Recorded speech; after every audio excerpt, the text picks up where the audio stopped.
Hi everyone, welcome to my series No Street Food Only Home Cooked Food Challenge Day 10। তো আজকে সকালবেলা না brush টাশ করে একটু ফ্রেশ হয়ে নিলাম কারণ কম্পিউটার ক্লাস যাব। তো প্রথমে অ্যাপ্লাই করে নিলাম ভিটামিন সি সিরাম কোয়েনচের আমি ইউজ করছি এখন, বাট এটা চেঞ্জ করব ভাবছি।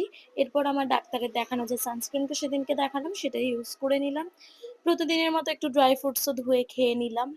তারপরে আর কি খুব বাজে একটা ট্রানজাকশন মেরে রেডি হয়ে গেলাম। এই ঢিলাঢালা শার্টটা পরেছি। এত গরম, ঢিলা না পরলে আমি থাকতেই পারবো না। তারপর রেডি হওয়ার সময় দেখি আমার বিছানাটা ঝাড়া ছিল না মনে হচ্ছে।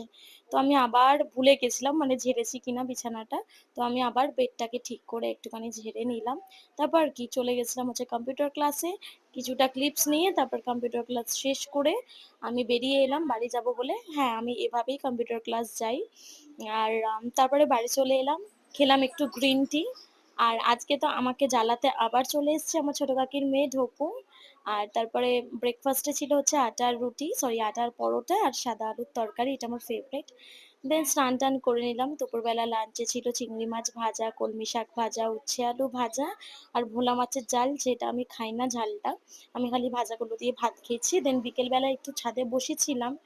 তারপরে খেলাম একটু বানিয়ে কফি। ভালোই হয়েছে, বেশ এই চ্যালেঞ্জটা চলছে বলে বাইরে খাওয়াটা আমার বন্ধ হয়েছে। যে হারে বাইরে খেতাম স্কিনে কিন্তু অনেক প্রবলেম দেখা দিচ্ছিল, যেটা আমার আস্তে আস্তে ঠিক হচ্ছে। এনিওয়ে আমি চেষ্টা করব এটাকে কন্টিনিউ করার।